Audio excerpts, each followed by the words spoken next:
Hi there, welcome to the Noah Presgrove Case. Today, it's a bit of a combination of stuff. We're looking at a statement by Stevie Howard at some point, kind of eye-opening and interesting to check for alternative details as for what happened around Sunday onwards and with Noah Presgrove.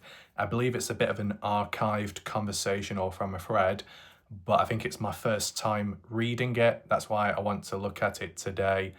Because when it comes to old news, is old news more likely to be, or at least have a higher chance of it being more true than the latest conversations and statements, especially in a case where it keeps switching and changing?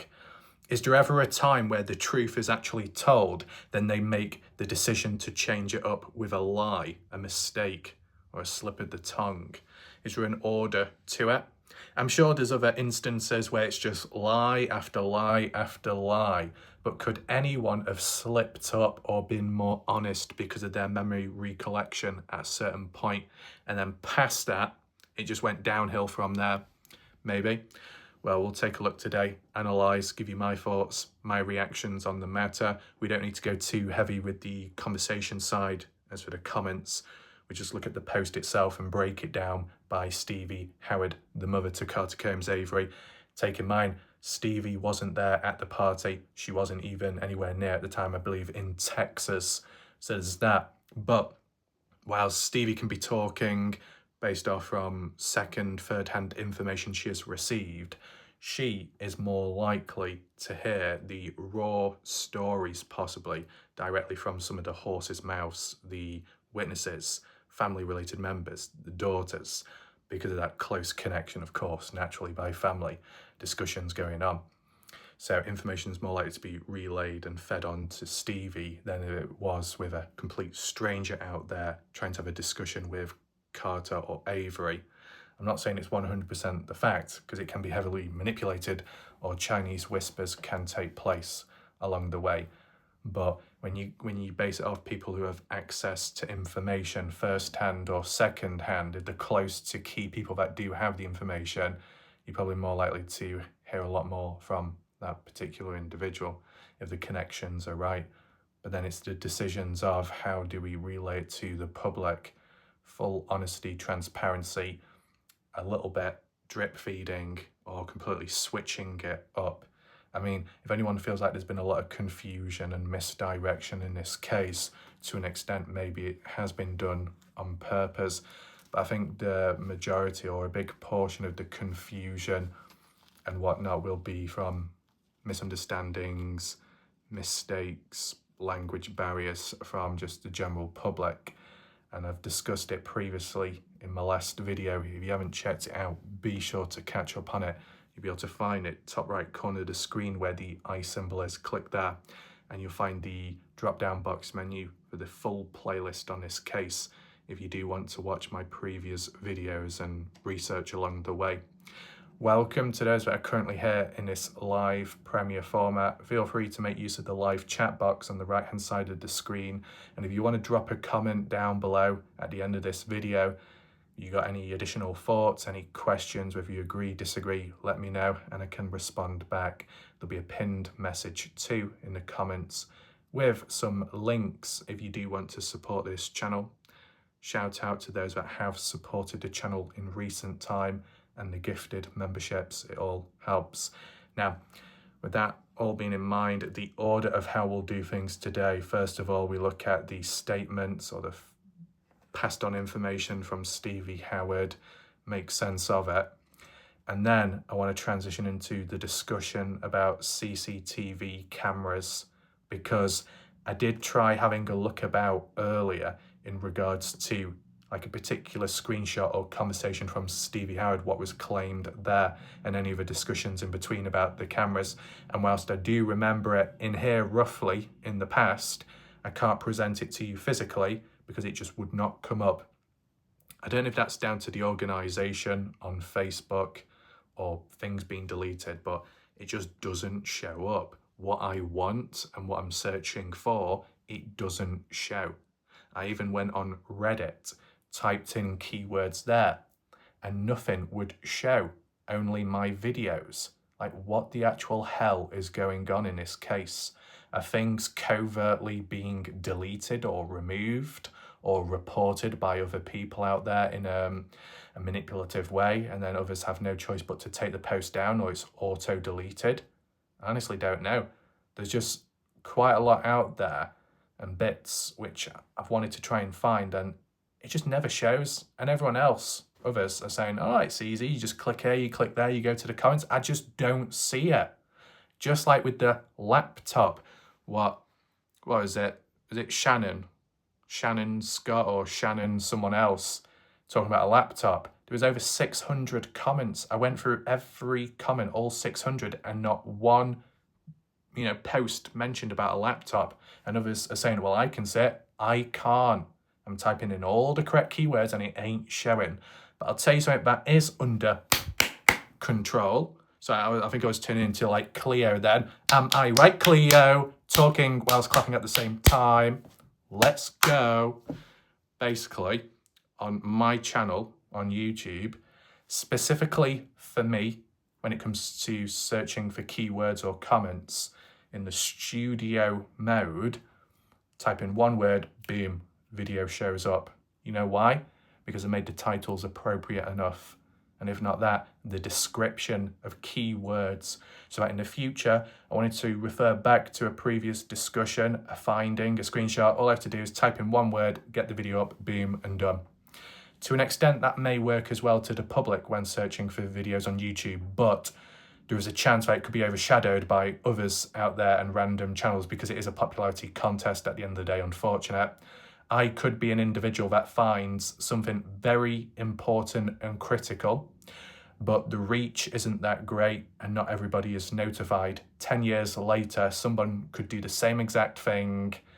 They've got a bigger channel and it's treated as first time finding. And it's like 10 years earlier, I was already there. I already solved it. I already found it, but no reach. It's unfortunate. There's not quite happened yet, but I'm very confident that it could at some point. I mean, it's like the CCTV footage to do with the Kenny Veach case. Yeah, I was the first. I was the first person on YouTube to cover it. It originated from GLP, Godlike Productions. I did my own coverage on YouTube. It got some traction with time, I think about over 100,000 views. But ever since, there's been other channels and people making references to it. No credit given to me, the first person on YouTube to actually upload it and cover it. And no credit to where it originated from, GLP, which started off all the discussions. Shit like that pisses me off. And others could say, well, does it matter? Does it really matter? Well, it does. Maybe because I've just got better standards than other people. I do try and give credit. I do try and provide links here and there. Just how it is. Anyway, organisation within the true crime community in a case like this is a bit all over the place. Facebook, great place for discussions and whatnot, but when tracing it back to try and find something, it's bloody hard, needle in a haystack. But my individual videos on YouTube make it a lot clearer time. As for the suggestion of videos or photos, screenshots of the videos, but done in a proper timeline, raw and original, was it Melanie that suggested it? And Jam Sandwich or somebody else? Pop, or it could be a guy, I can't remember. At least two people. Things like that can be done, and there is the odd photo or screenshot of a video which shows the original timestamp and time. That's what's needed. Every single video, every single photo with the original timestamp needs to be all collected together, yeah, and then ordered correctly. Shouldn't be that difficult, because clearly there are people out there that have the original timestamps and just do it in that order bit by bit. I'm really surprised it hasn't been done yet. I know people could say, well, why haven't you done it then, Ref? Because whilst there is access to some footage and photos, majority of it does not give the raw timestamp, like with the Daily Mail compilation video party, not even uploaded or edited in the correct order. Originally, all we could base it off was whenever Noah was wearing brown, khaki, light-coloured shorts, in a way, that was a Saturday. And whenever he was wearing black shorts, it meant it was a Sunday or a Monday. That's what it had to work from. Sounds very basic, doesn't it? But it is what it is. Maybe progression can be made with time, but before any timeline or raw one is done, every bit of material needs to be collected all together in one space in the correct order. So if someone already had it or had parts of it and knew it was in a certain order, maybe provide it in that order as well, just so it doesn't get too too much. But even if that was done and constructed, how much would it help the case? I'm sure it would clear some things up, making it easier the next time round, but we'll do that at some point, or maybe other things will happen in between, because there's always twists and turns. Everything could be turned upside down once again. Time will tell.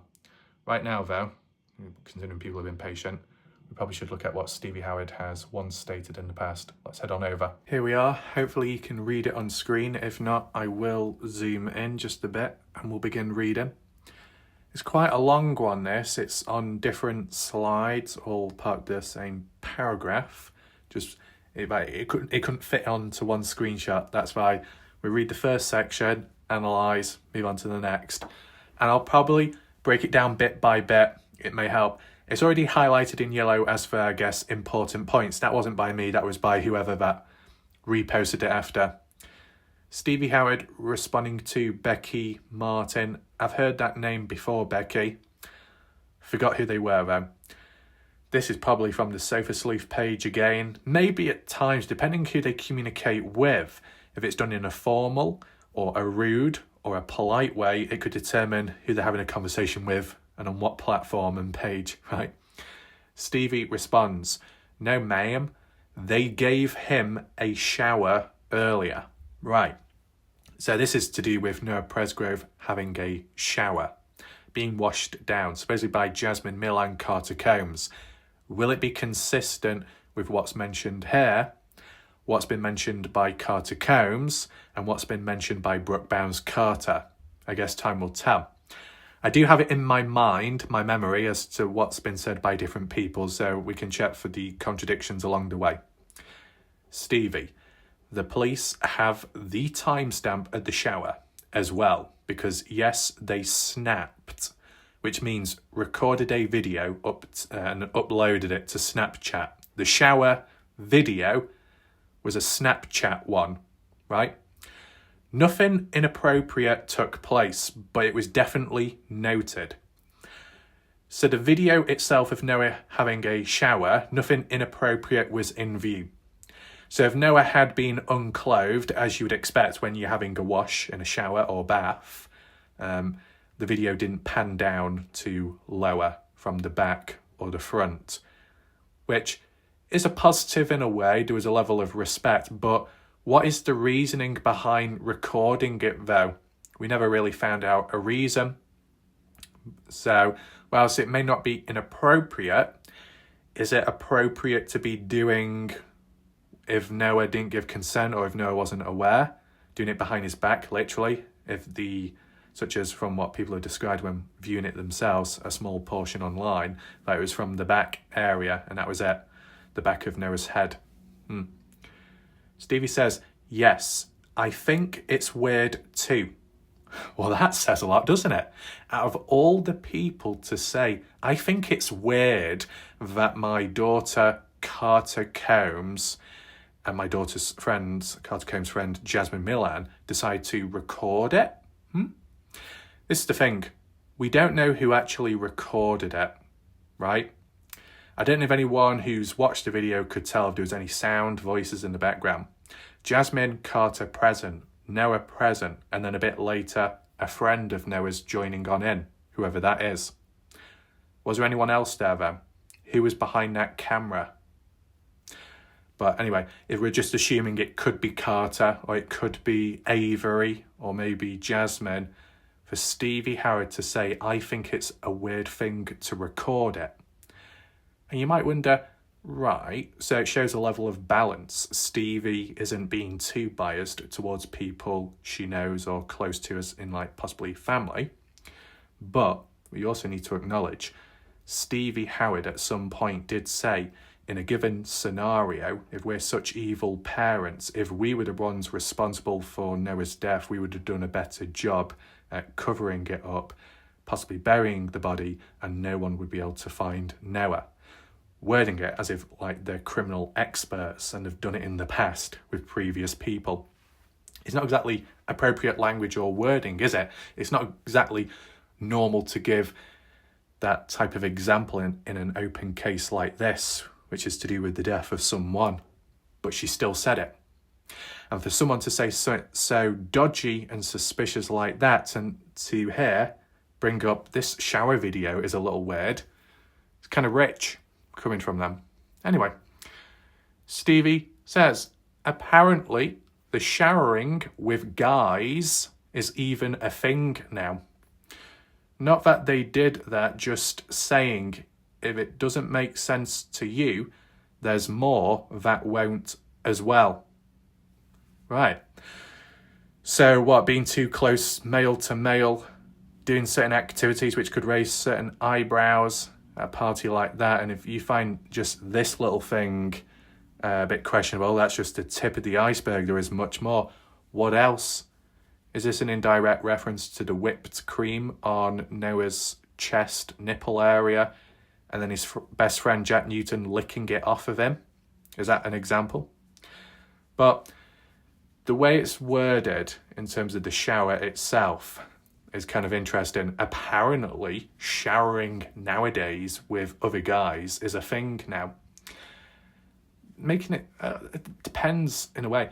It's like if you're in like a public shower room, whether that be in a prison, providing you don't drop the soap, should be okay. Or maybe a football team, rugby. I don't know, I wouldn't know personally if they have shared showers in one shower. Oh God, it sounds so dodgy if that truly does happen. But if it does, then why should it be a big deal here, as if it's like never been seen before? Maybe it's just down to the closeness. A small shower very close together could be seen a bit dodgy in a way.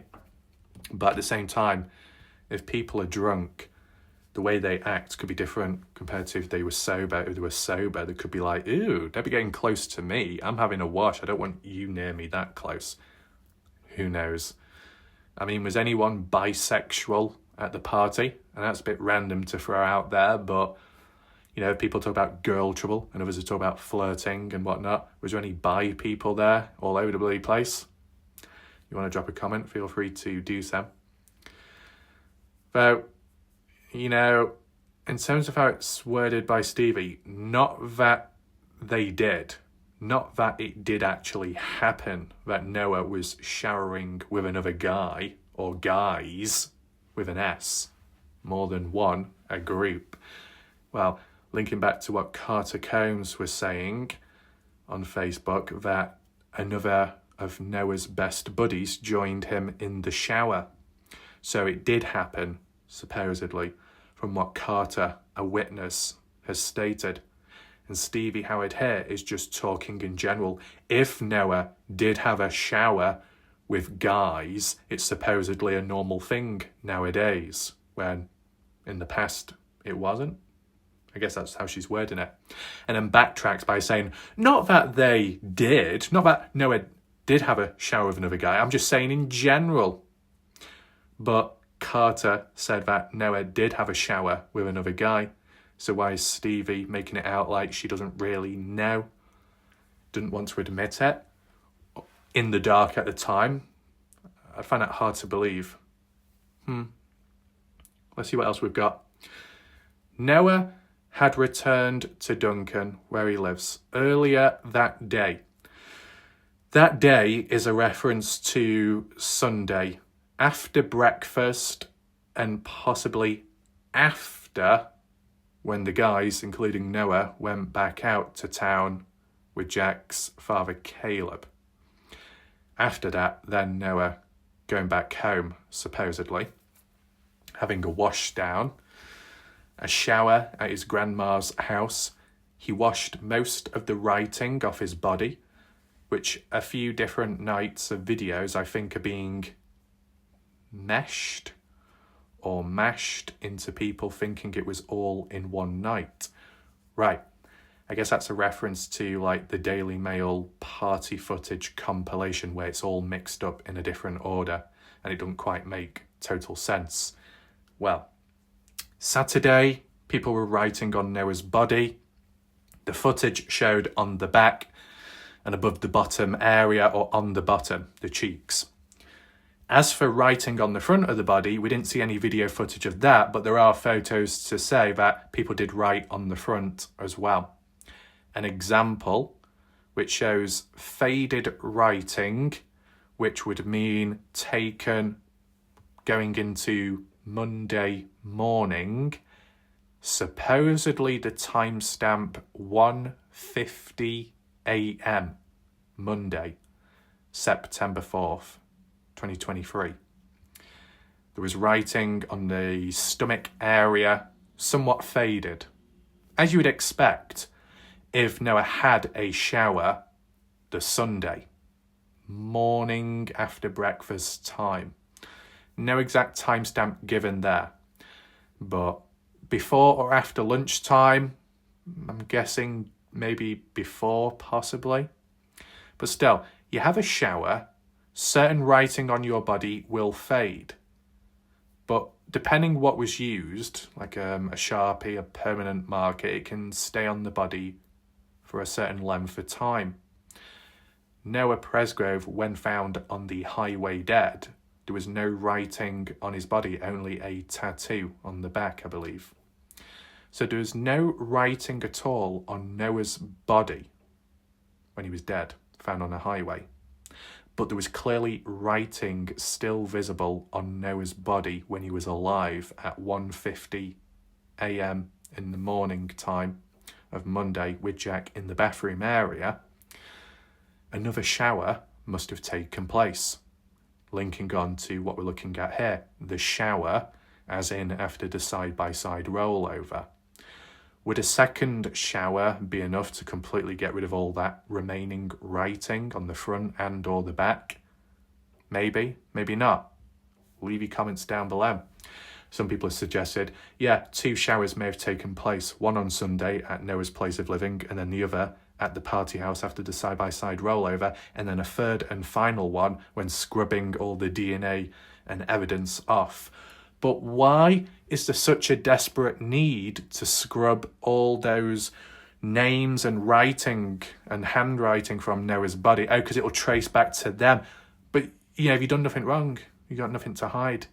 And if it traces back to you, so what? You have your own video footage and evidence of you writing on Noah's body a day or 2 before, which is an alibi to say what happened here happened before Noah died, long before. So you should be in the clear. There's no direct link.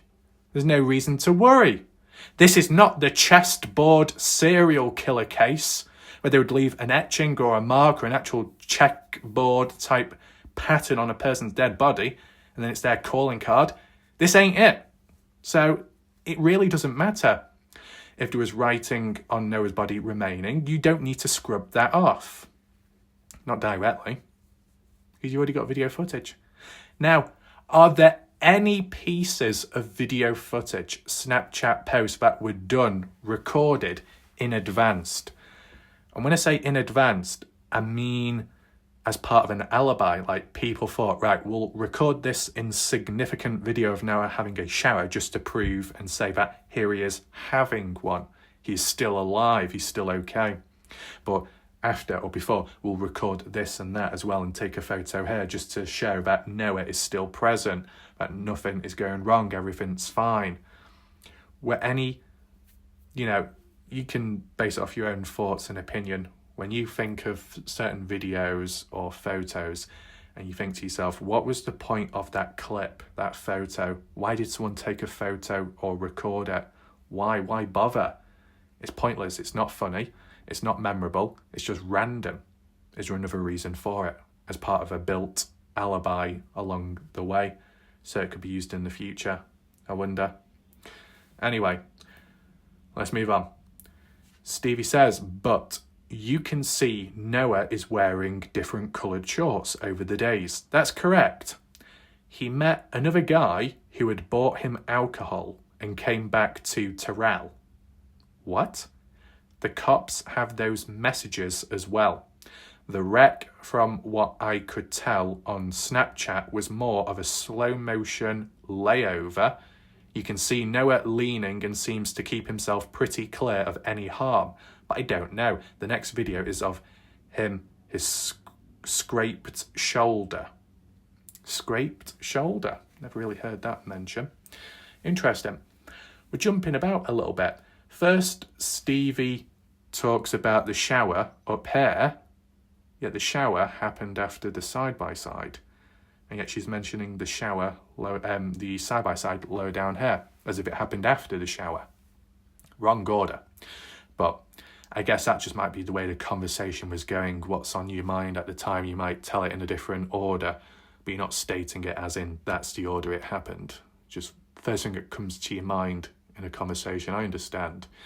But what the hell's this all about? Noah Presgrove met a guy who had bought him alcohol.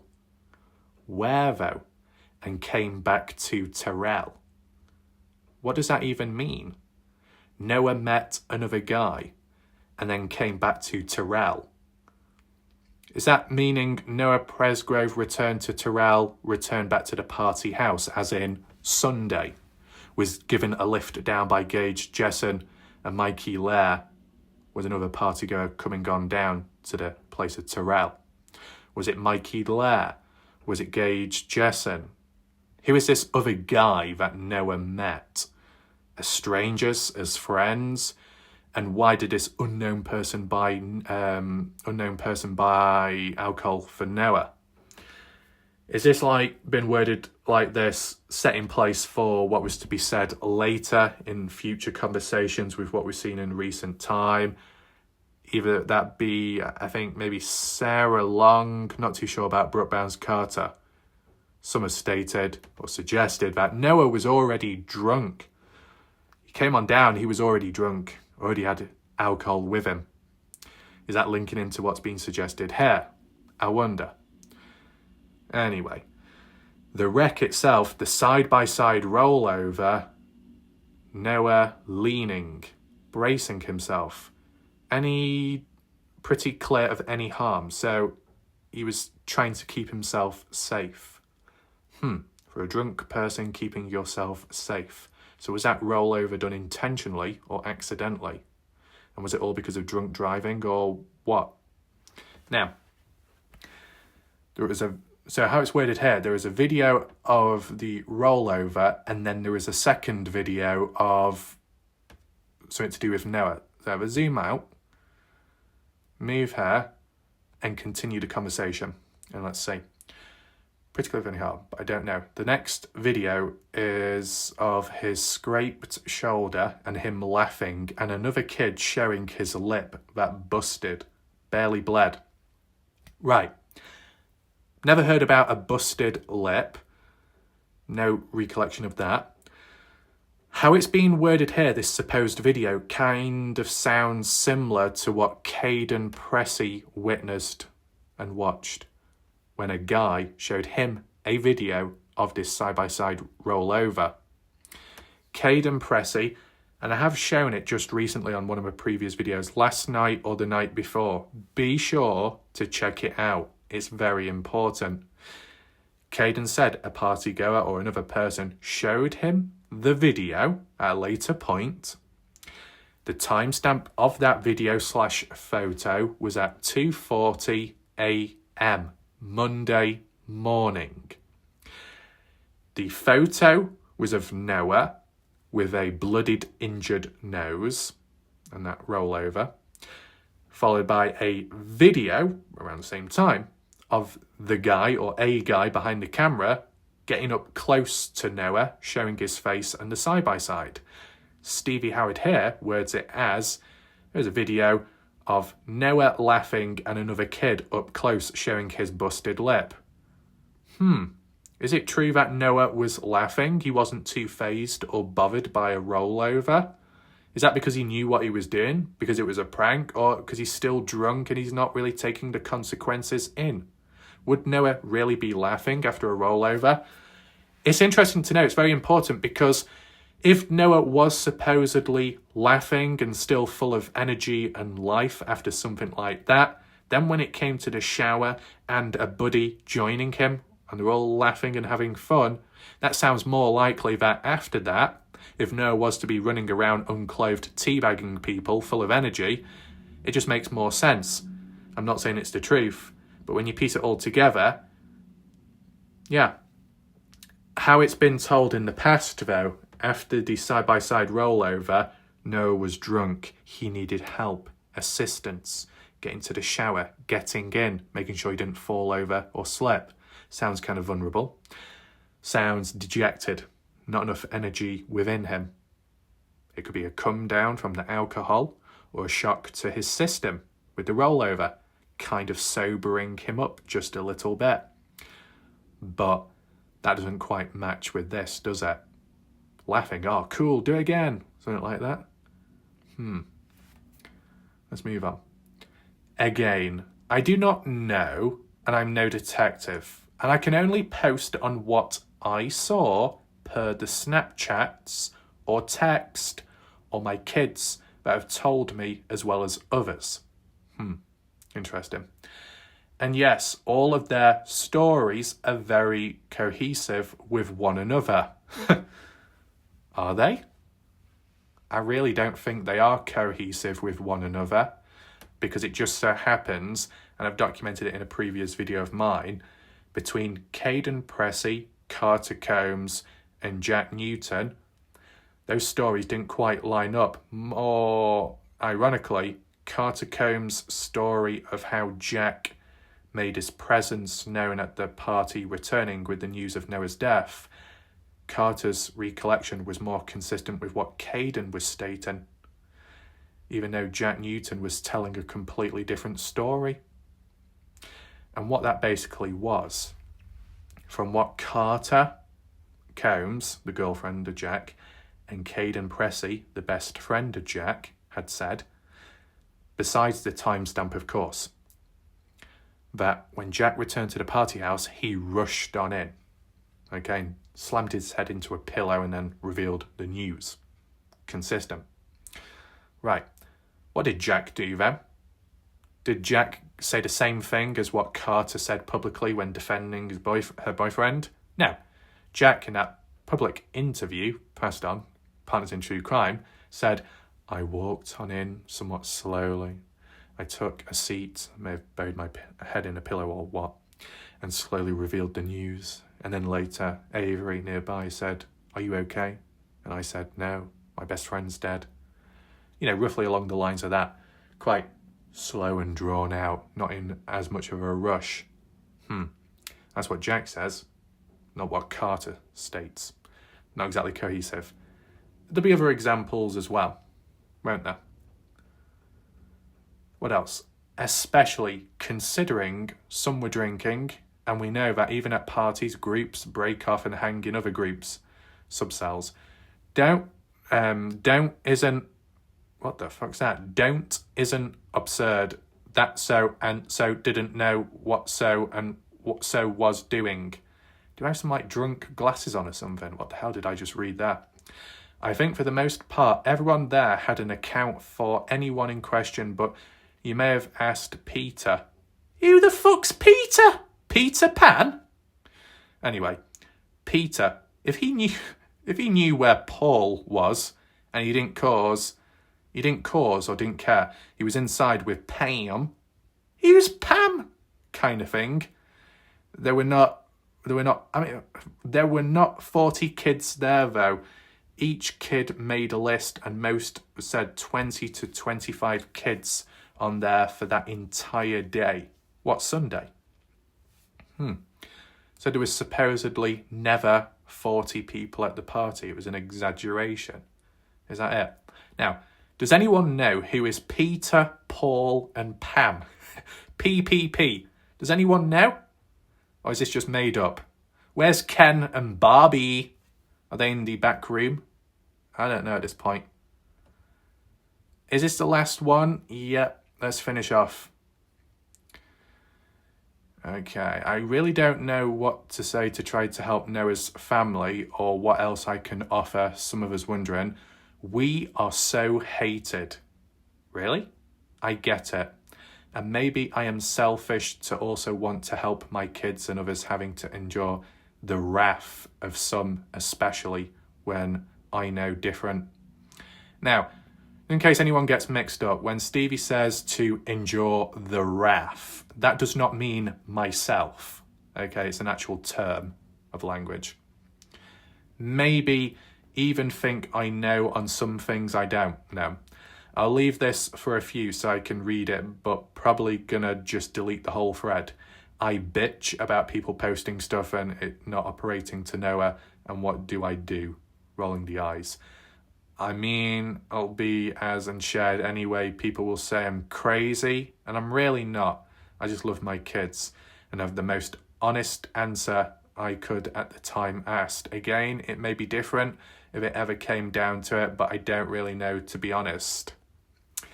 Yeah, that's very interesting. So sharing my thoughts and reactions to reading all that will be somewhat limited because it's the first time I'm reading how it's been worded for the first time.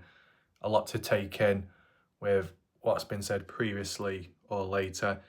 As for the timing of that post by Stevie Howard, I still think it's probably an older post.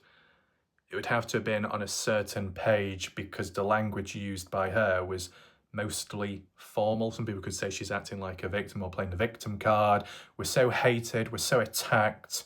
But by the way, we'll also insult people and be rude when talking outwards towards other groups. I've seen both sides.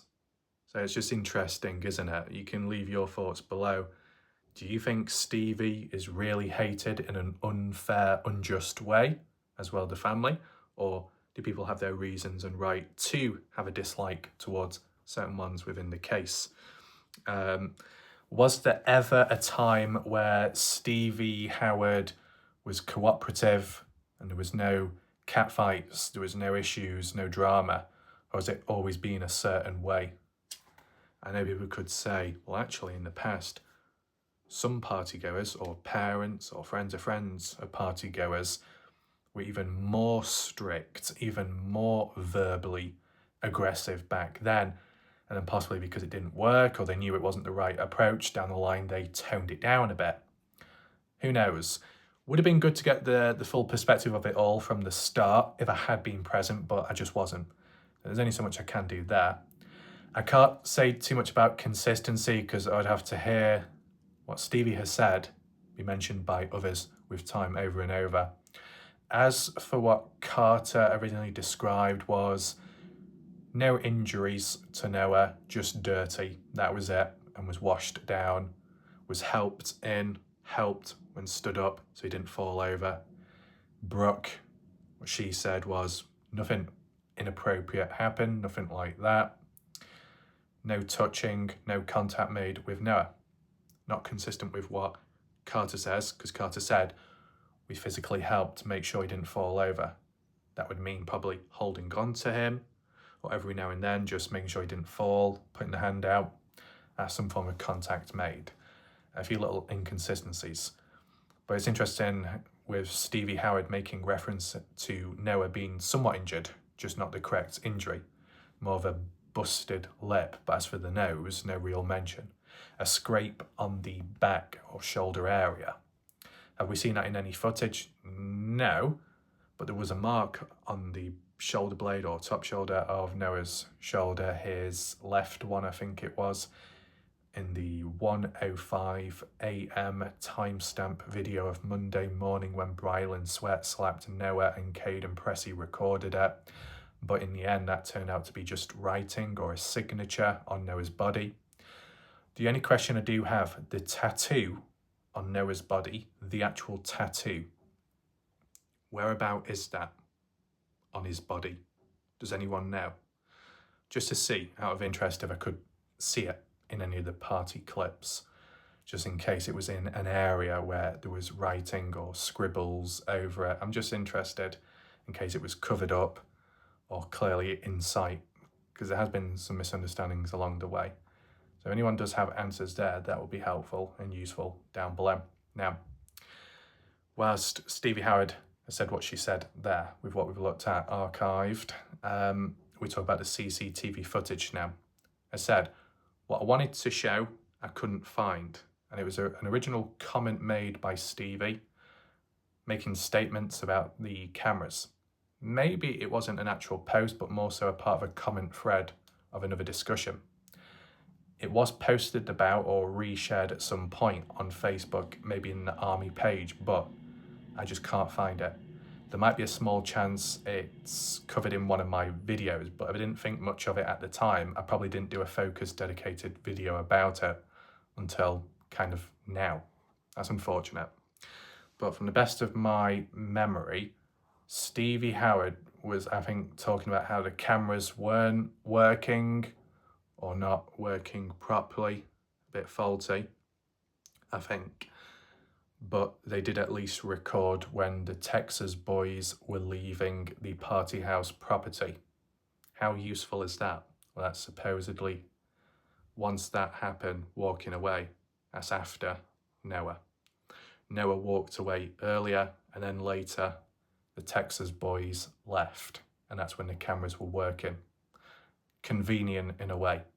So when the footage was really needed, showing Noah possibly walking away or not, and the time as well, none of that available as a footage. And even if he didn't walk away, but he was stood outside, or it showed him returning back, you'd be able to see the footage. Because at the end of the day, I know I've done a video about this, but there's no harm in bringing it up again, because maybe I might word it differently this time or bring up points which may have not been mentioned. The other is that CCTV footage, raw footage, is the best hard evidence out there.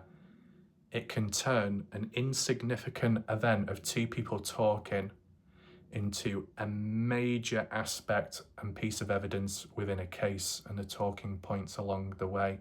It could serve as a solid alibi for someone that needed it so much because they were truly innocent. And if it's raw CCTV footage, what you see is what you get, and that should be the truth. CCTV's been used in like robberies, tracing criminals, looking for the faces, registration plates can be successful at times. Also in missing person cases, where were they last seen on camera? What direction were they going in? It does go a long way. And in terms of a true crime case, where were they last at? Where were they seen entering and exiting? At what time? And how does that link to the events that followed after or before? And where was everyone at that moment? Well, the camera would show everybody on screen, or at least who was in shot of the camera view. It goes a long way. Even the CCTV cameras themselves, a variety, and it depends which ones were available at the party house. A standard CCTV camera, a 360-degree ball point camera, which can move about, a CCTV sensor camera. Does it have thermal vision? Does it have night vision? What exactly? Look at the Sebastian Rogers case. Might have been the CCTV footage from a neighbour's point of view, whether that be the doorbell camera or a general CCTV camera, and people were analysing it, trying to work out, well, at that time, was Sebastian Rogers in the background on the outside with the two unknown strangers' shadows moving about, picking Sebastian, putting him over his shoulder, or was it just some bloody trees blowing in the wind and people making things up? It was a bit of a mess, but you know why it was problematic? Because that bloody camera in the Sebastian Rogers case, at night time, wasn't even night vision. What's the point? You know what I'm saying? You want like 24/7 all-round security and surveillance. Well, it needs to do daylight. It also needs to do nightlife. If it can only do one, it's going to be pointless at night. People could just break in, and it's so dark, the camera, you can't see who it really is. You need night vision, thermal vision, heat vision, whatever, to be able to get the best results and record what's needed. So was it like that at the party house? I know some people have made jokes and references, you got state-of-the-art high-end cameras and you can't even get them to work. Or was it done conveniently? Or maybe it's all one big lie, but the cameras were working all the way through the party, but most of the footage was deleted, possibly, like phones being factory reset. Where would I go along that? Well, I would break it down first of all, before we go off on one. My first question would be, how many cameras? How many cameras are on site at the property, including trail cameras? How many cameras are on site at the property on the outside? If anyone knows, truly, drop a comment below. Next question. How many cameras are inside of the house, if there are any? How many? And lastly, is there a doorbell camera? Is there one of them? Some people suggested there could be, but the only photo what we have to look at is of Jasmine Millan's Snapchat post, and she's in front of the door blocking the view of a potential camera, so we wouldn't know, really.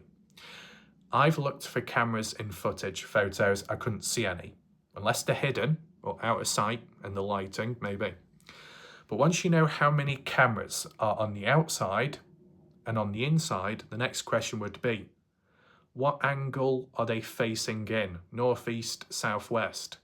Are they all facing in one direction or several?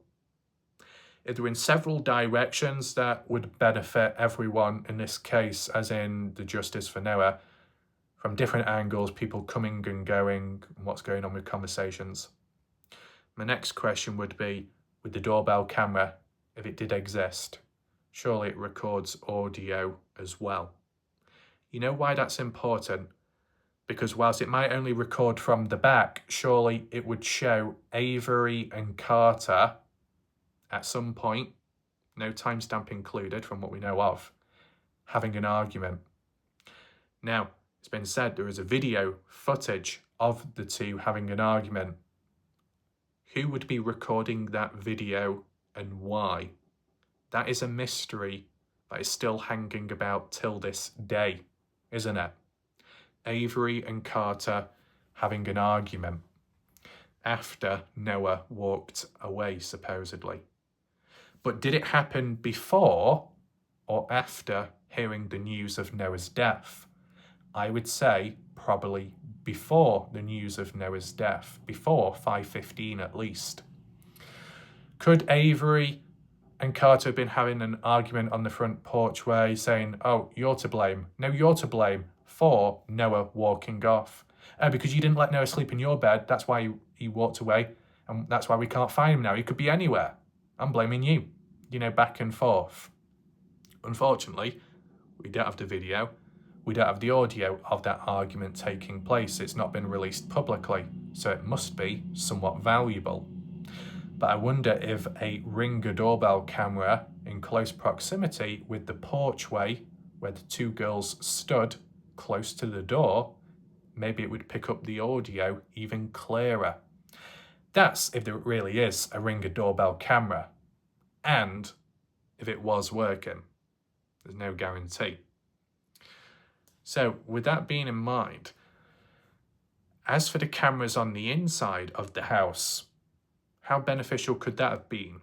Well, it could have determined when and what time Noah was present in the house, and whether it's true and connects with what Caden had been stating, such as at 3 in the morning or just before that, 2:42, waking up because of the phone call and Caden seeing Noah, Jack and Jasmine near the beer pong table in the public interview, Partners in True Crime, where it was said.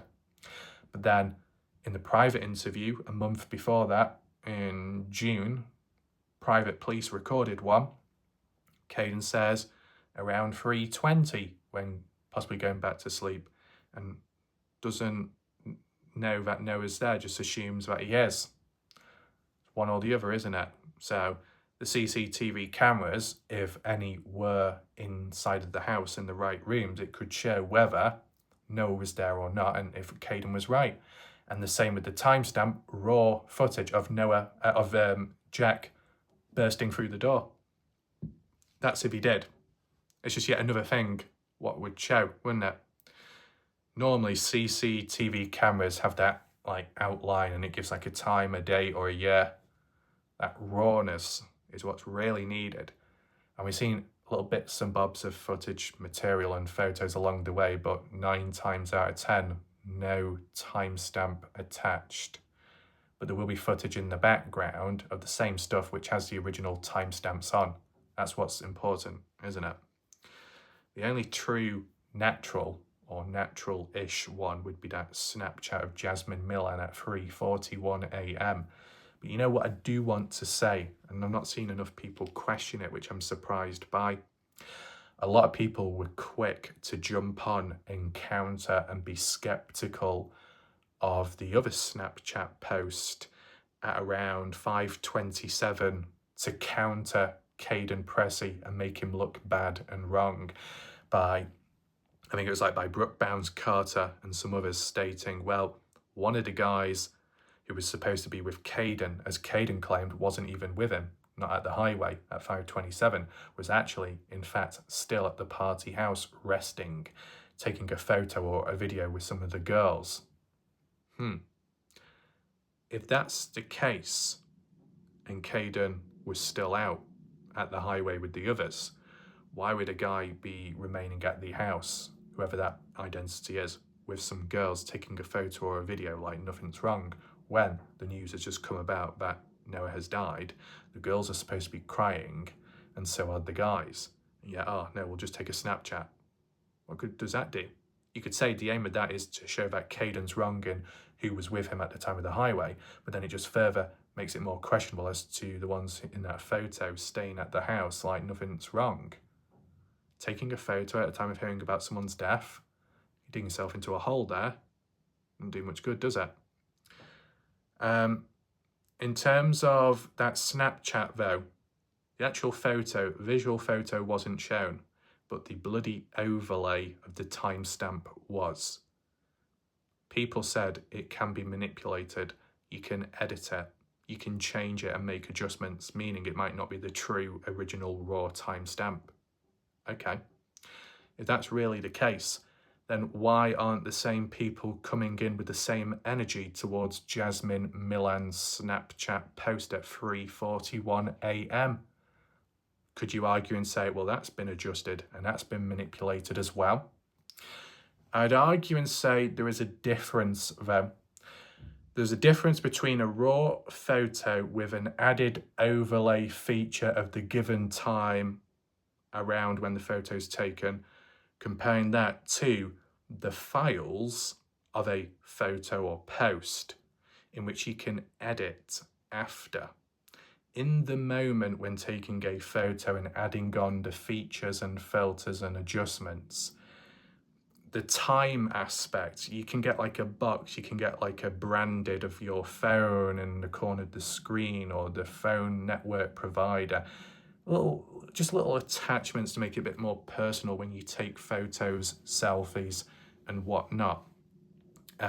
Me personally, not that I really take selfies, just sound selfies, I don't know, just kind of cringy, but people that take it because they want to, that's all fine.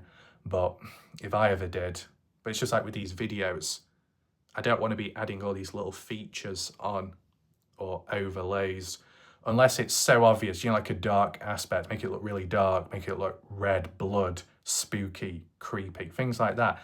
But when adjustments are made, what would that be besides overlays? Probably filters, adding filters to completely transform the way you look compared to how you naturally look can be very deceiving and unfortunate for another person, right? Like two completely different identities. And then you get the AI generated photos or AI generated enhanced photos. Too much. Me personally, I don't really like AI. Too manipulative and normally used for the wrong reasons. At least when I do these videos, at least, whether people see it as a showcase or not, what you see here is what you get. Simple as, no bullshits, because I don't like the idea.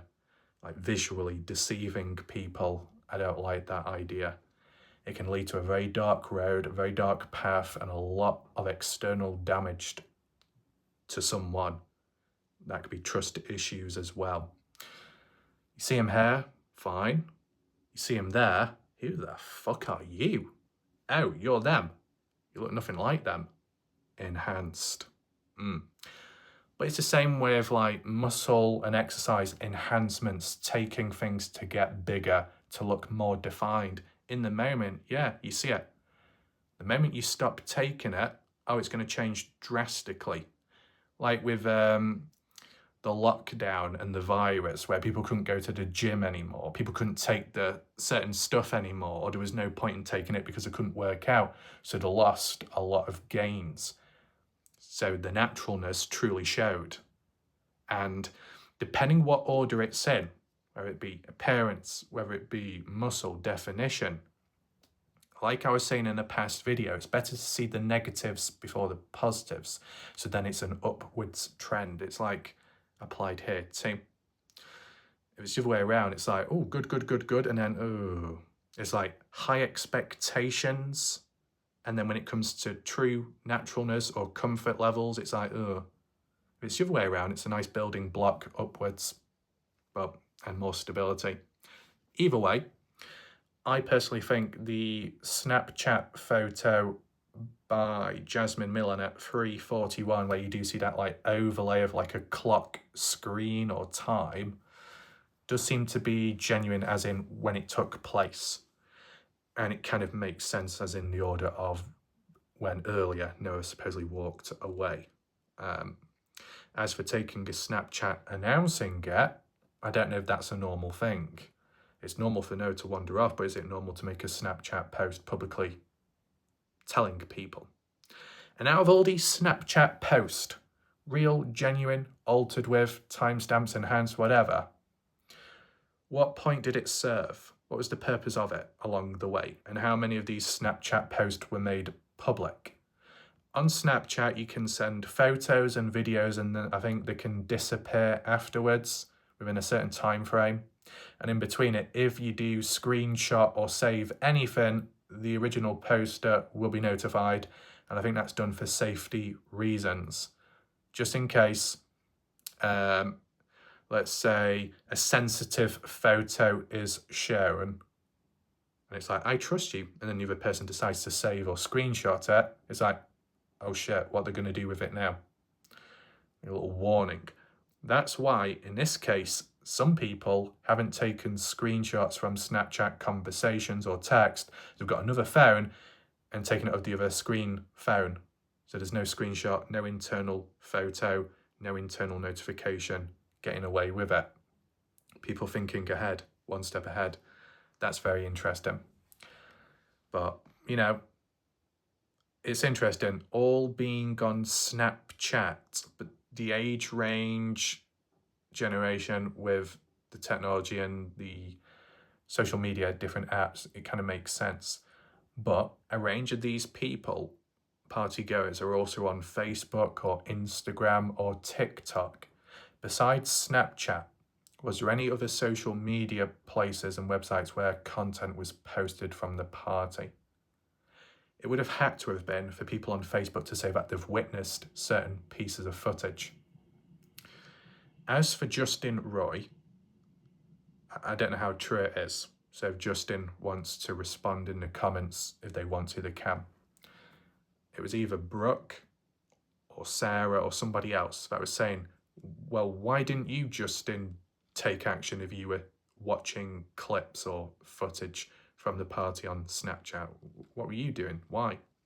Now, some people could say, well, why would Justin be watching it in the first place? Well, first of all, it's understandable to an extent because Justin Roy said he had family of family that just so happened to be down at the party at some point.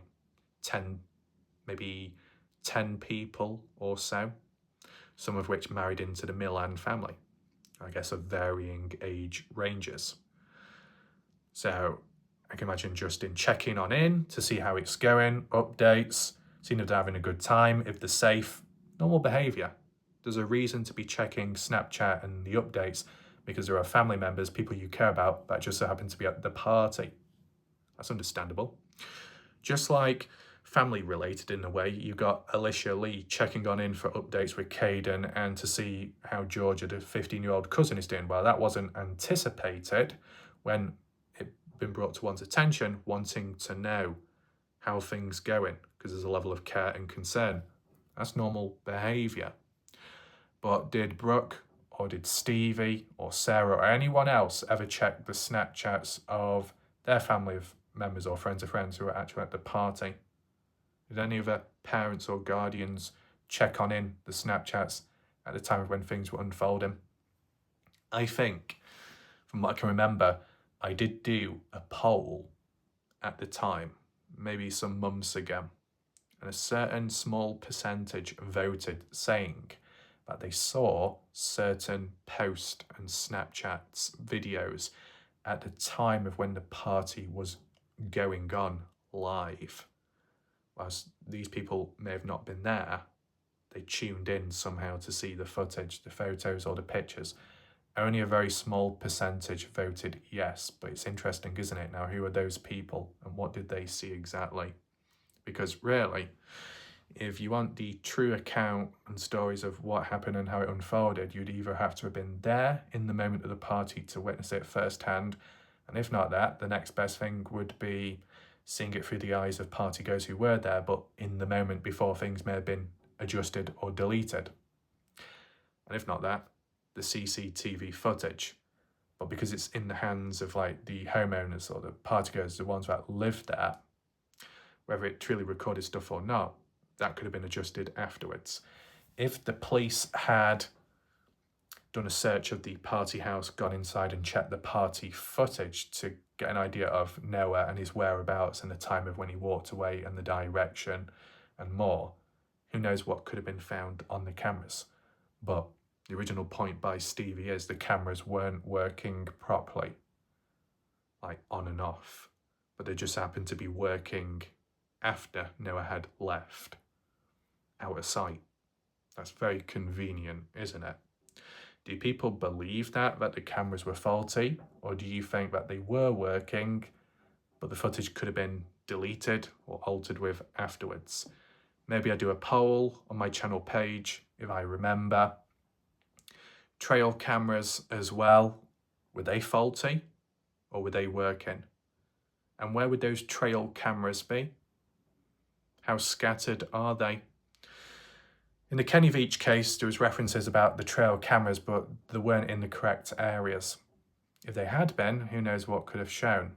But how long does the footage store on a trail camera compared to a CCTV camera?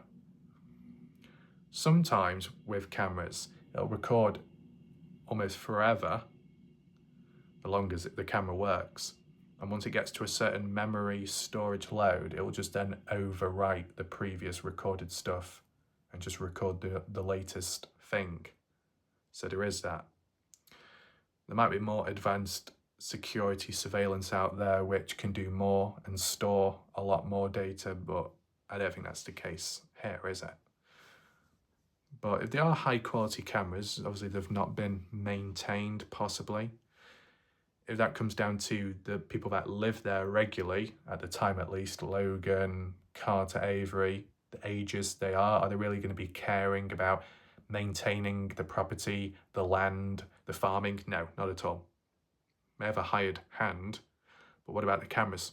Do you have a hired hand there? Do you have a personal cleaner? Some kind of personal maintenance guy, handyman that comes around and fixes broken objects? And no, I'm not talking about myself. I'm referring to this case, okay?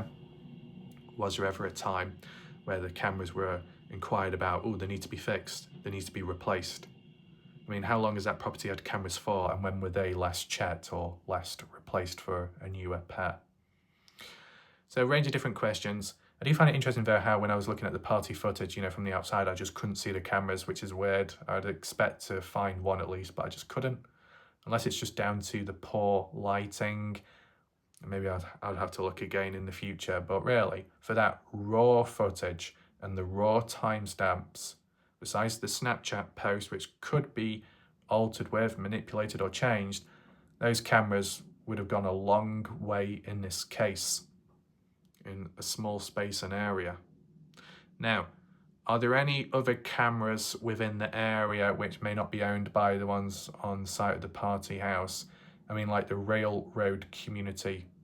People say there's cameras on trains that pass by. It could be useful and important, but not on a moving train, but near to the tracks. Are there any cameras there? And lastly, besides the party house, there's at least 3 properties, isn't there? One at the very bottom of the dirt road, closest to the woodland area and that Red River, I think it's called. Then in the middle, the party house, and then closer towards the highway, east near the railroad tracks, you've got a decent sized house there surrounded by trees. No real mention about that. So the 3 properties, how many cameras, if there were any, were on the other 2 buildings? Because to be honest, the house closest to the highway, if there were cameras pointing towards when you come off from the dirt road onto the highway, would be very, very, very important. It would show who comes, who goes, who leaves, who enters at the different times. Everyone, including Noah possibly. And before I do forget, because it's very important, the trail cameras. The significance they could serve would be possibly recording or showing at a point Sunday afternoon, evening time, when Caden, Noah, Jack, I think Brylan, Isaac, Mikey, whoever they could fit in, driving about in the side-by-side or the Ford Ranger. I think it was the Ford Ranger pickup vehicle of Jack's, driving about shooting animals, and that was across the land, like in one of the fields. That's interesting. That was referenced by Caden Pressey in the private interview, going into more detail as for where it took place and shooting. Whose firearms were used? I think it might have been the AR-15, probably the hunting one, and maybe the 12-gauge shotgun. 3 firearms, and there's like 5, 6 guys present.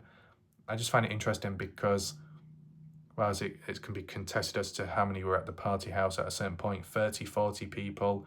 Stevie Howard saying about 20 to 25 max. It's been exaggerated elsewhere, right? What about the firearms? How many firearms were at the party? Does anyone know? Besides how many cameras were on site of the property, how many guns? Because I've only ever heard about 3 guns, and there's supposedly 40 people at the party at some point. Doesn't sound that bad, does it? Still not good, but not that bad. And there's only one person holding a visible firearm in the party footage, as we've seen, which was Isaac, his own personal 12-gauge shotgun. Everyone else, firearms weren't in sight in the footage. But there must have been somewhere. It would be nice to know the amount.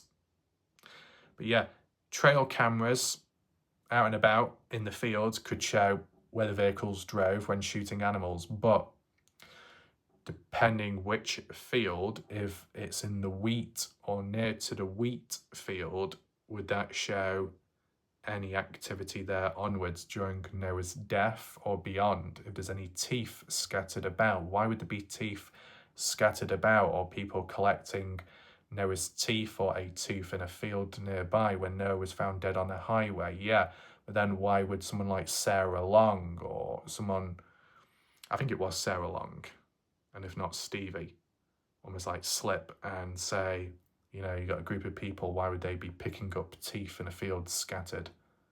I mean, why are we even giving that as an example or a suggestion or a scenario? None of us ever mentioned that, and yet they name dropped a field.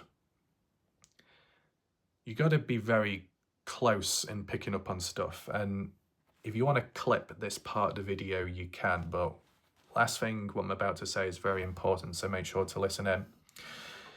if that's what Sarah Long did say herself. It was definitely mentioned about teeth scattered being picked up by partygoers in a wheat field. I'm just certain that it was Sarah Long that stated that, like giving a scenario, a very specific example which no one else has really questioned. So why are you giving us that? Sounds like slipping up, revealing a location where something did happen which we weren't aware of. If that truly is a slip of the tongue, it's not the first time, is it? Because the other slip of the tongue by Sarah Long was, as she worded it, on Monday morning, 7 a.m. or 8 a.m. onwards, I arrived at the scene. She arrived at the house with some of the other adults, I guess just to check on in and see how people were doing. Right. Also, I'm guessing when they arrived at the scene, Caden, Brylan, Mikey, Isaac, Stephanie Millan, Jasmine Millan, Renee Millan, her husband, and Stephanie Millan's boyfriend all left by then, only leaving Logan, Carter and Avery present at the house with the likes of Sarah Long, is it Becky Barnes, Becky something, Brokeback Becky? No, someone called Becky. Is it the one what we looked at today? That a Becky that said that Stevie Howard was there as well. But obviously Stevie was nowhere there, she was in Texas. Slip of the tongue again, who knows? Was there a Carlson and some other people? At the end of the day, just by saying you arrived at the scene is problematic. If you heard that with zero context, you'd be thinking, the scene, as in the highway, the crime scene, the accident scene, where the actual death took place. But no, Sarah was referring to, I arrived at the party house. But in one statement, she said, I arrived at the scene. Why would you be calling the party house the scene? And I thought it was in all agreement that nothing bad happened there. It was at the highway and it was probably a hit and run. And obviously later Sarah Long saying, well, it's no responsibility. He got drunk, he walked off, he was on the highway and somehow died. Is what it is, no one else to blame. But by the way, when I got there, post news of Noah's death, I arrived at the scene, not the highway where he died, where it's his fault, his responsibility, where he got hit by something like a hit and run. No, I arrived at the scene of the house because nothing happened there, but I'm calling it a scene. A scene where absolutely nothing happened. That doesn't make sense. One individual, 2 occasions of slip of the tongue. How many more will there be? Ooh. So make notes, just remember that. I'll try and make the title of this video appropriate. It might be a bit boring, but I've got to include everything just so for keyword references it's easy to find this video. So today we looked at it from the perspective of Stevie Howard, somewhat revealing and interesting. Let me know your thoughts about that in the comment section, whether you agree or disagree. We looked at it from the perspective of the CCTV cameras and the importance, the value behind it, and with what's been claimed by Alexa Stevie at one point. And then some additional references to do with Sarah Long, with the language and wording. Hopefully you found this video interesting. Feel free to hit the like button, share the video so more people get to see it, and it will help spread the awareness and of the case too. Appreciate it for those that did watch, and yeah, we'll leave it there for now. See what happens next, and if you do want to catch up on previous videos if you missed out, just click the I symbol up there. My name's Wallach Rath. I'll see you next time. Goodbye and good night.